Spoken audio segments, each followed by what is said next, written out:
First, let's talk about these senators. Tim Scott from South Carolina. He's been traveling with Donald Trump for a while now. There was a Harvard poll that asks people which vice presidential contender would make you more likely or less likely to vote for Trump. And the only candidate in the list that they had, which is not the list that we're going to talk about here, but in the list that they gave of names, he was the only candidate that has a higher, more likely to vote than less likely to vote difference. So 25% of people said they'd be more likely to vote for Trump if Tim Scott were the VP. 19% said less likely, for a 6% gain. And no other person on that survey had any gain at all. Some were a loss indeed. So that is, do we have a clip of Tim Scott and Donald Trump here? I have to say, this is in a very positive way, Tim Scott. He has been much better for me than he was for himself. Sorry, Tim Scott. I think he needs to be near the top of the list. Marco Rubio from Florida. I haven't heard the name Marco Rubio in a while now, but he sort of jumped out here on the scene. Now remember, this is Marco Rubio, Gang of Eight Marco Rubio from not that long ago. And here he is on Meet the Press talking about mass deportations, agreeing with Donald Trump. To deport the more than 11 million undocumented immigrants in this country, it would be the largest deportation operation in American history. Do you support that plan? 11 million. That's an outdated. That was the number 10 years ago. We're talking upwards of 20, 25, maybe 30 million. Well, There's been almost 10 million people that have entered this country unlawfully in the last 3 years. To the question, would you support it? The number varies big time. I mean, it's another 9 to 10 million people just in the last 3 years. The answer to your question is yes. We cannot absorb 25, 30 million people who entered this country illegally. They're here illegally. What country on earth would tolerate that? We don't even know who most of these people are. They talk about vetting them with what? They're coming from nations that don't even have document systems in many cases. Yes, we are going to have to do something, unfortunately. We're going to have to do something dramatic to remove people from this country that are here illegally, especially people we know nothing about. That may be the first clip you've heard of Marco Rubio in a while. You're like, wait a second, that didn't sound like the Marco Rubio from 2016 when he said it's very impractical to deport that many people. But in his defense, he says, well, back in 2016, there was like 10 million people, illegals, and they were here for a decade, and it would be very difficult. Now we got 30 million people, and most of them only been here for a couple of years, so things are very, very different. But the point is, you see him getting out in the scene here in the front, and I think pretty obviously trying to vie for that VP slot. He's gunning for it. Then J.D. Vance. I think J.D. Vance is one of the top front runners, maybe in the lead, because he believes in the movement. And I think that's one of the most important things that Donald Trump is looking for, or should be looking for. Not just someone who's there for career ascension, for a career bump, but for someone who's really there for the MAGA movement. Because you may think, well, hold on, what does Donald Trump care about that? He's just one term and then he's done. So what does Trump care about? Well, this is his legacy. MAGA is his legacy beyond even when he's no longer president anymore. So Trump needs not just a Republican, but a MAGA believer, someone who can carry on the MAGA movement beyond 2028. And I think J.D. Vance, maybe he's one of the top guys who could do that. Those are the senators that I think are in the running. Marco Rubio, Tim Scott, J.D. Vance. Congress people, there's a lot of them are trying to get favor with Trump, right? They're showing up at the court hearings and stuff like that.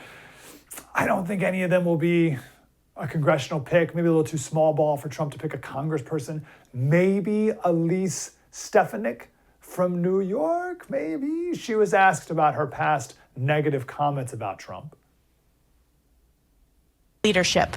I want to talk to you about the Veep stakes. Your name is continually thrown out as being on the short list potentially, that this trip may be part of an audition. The New York Times had a lengthy piece where they talk about your transformation, they say, from somebody who was not supportive of President Trump to somebody who is full-throatedly supportive of him. They say you called him a whack job at one point. Well, Shannon, it's a disgrace that you would quote the New York Times with nameless, faceless, but they're quoting your sources. Friends, so I'm giving you a chance to respond to that. Shannon, they're not quoting my friends. Those names are not included because they are false smears.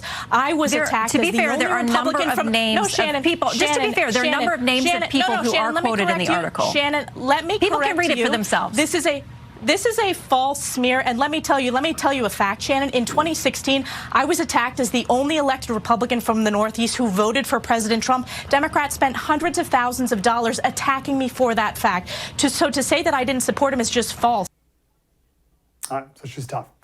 Which leads us into some of the governors. We'll stick with women. Sarah Sanders, governor of Arkansas. Tough, worked with Trump as a press secretary.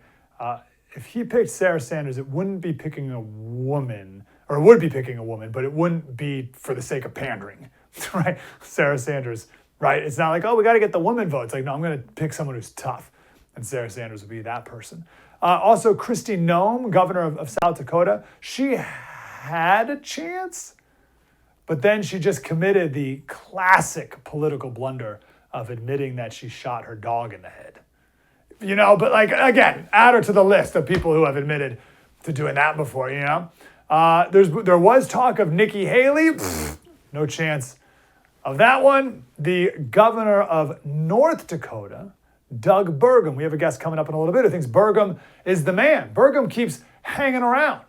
Remember him from... I've never seen that guy in my life. If that guy walked in my living room, I'd say, what are you doing here, stranger person? Like, who? Doug Burgum.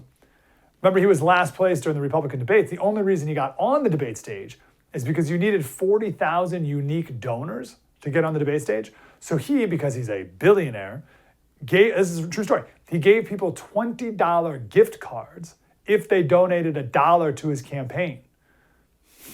So it cost him, X amount of money, but he got on the debate stage, and now here he is hanging around, palling around with Trump, maybe even getting the VP slot because of it. It's a pretty good return on your investment. He's a billionaire. Trump needs money, and Trump likes billionaires. So maybe this whole thing wasn't just to get, or maybe it was. I don't think he ever thought he'd be president, but to get that cabinet spot, maybe even VP might work. We're on the governor's list right here. How about a name I haven't heard in a little bit here? Ron DeSantis. Ronnie boy. They have buried the hatchet. They met a couple weeks ago, and I maybe even used those words, bury the hatchet. Back in the running for VP.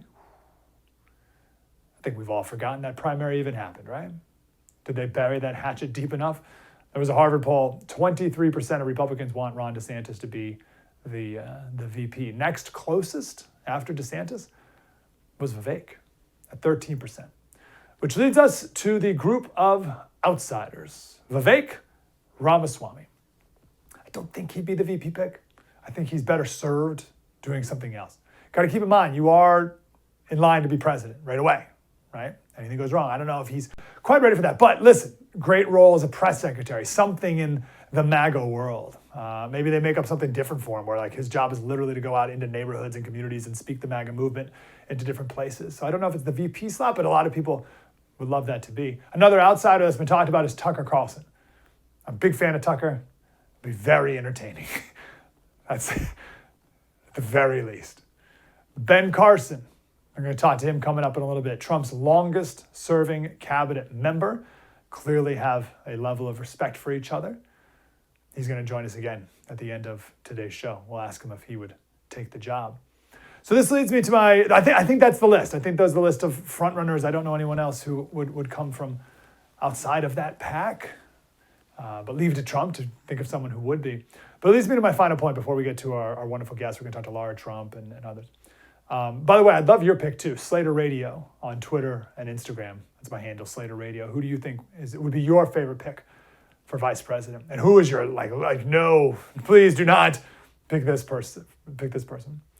I've always said, I think, as I've said this for many, many years, I think the candidate should pick everyone, pick the whole group, pick the whole cabinet. Give everyone something to be excited about, right? Pick your press secretary, pick your secretary of state, pick the whole thing, right? That way, someone who's maybe like, oh, I don't want to vote for Trump because he's mean. That person who's on the fence, they can be like, well, I don't like Trump that much, but I love Sarah Sanders in that position, and I think Vivek would be great over there, and DeSantis to be the head of going after the FBI or the head of this, or whatever. Give people something to grab onto. I've always liked that idea. It never goes anywhere, and no one likes it. Anyway, who's my pick or my prediction? I'll say it. I don't want to go on the record saying this would be my pick. But this is my prediction. If I had to put money on this, and maybe I'm just picking this person as my prediction because it's a little bit outside, and maybe there's a good return on this gamble. And by the way, if it's not this person, forget we ever had this conversation. And if it is, record this and let's play it back over and over so you don't forget what a political genius I ever am. Here's my prediction. Now don't come at me with, oh, Slater, he's terrible. I don't care. That's not my point. My prediction. Mike Pompeo. Now, listen, I'm not saying he's the best person in the world. He's not my best friend. But I think he checks a lot of boxes. Former head of the CIA. Trump's Secretary of State. Sharp, smart, put together, says the right things, stays out of the spotlight, stays out of trouble, can hold his own. Right? That's what I mean by sharp. Can hold his own when people ask him questions. He's not, he could step in the job on day one if needed. He's a real believer, Christian, former congressman from Kansas. I think he's central casting. Right? I think it's one of the big reasons why Trump chose Mike Pence. He just looks like a guy who would be, he looks like a vice president. And I think Mike Pompeo looks like a vice president will. So that is my prediction. Again, if I'm wrong, forget all about it. If I'm right, never forget it.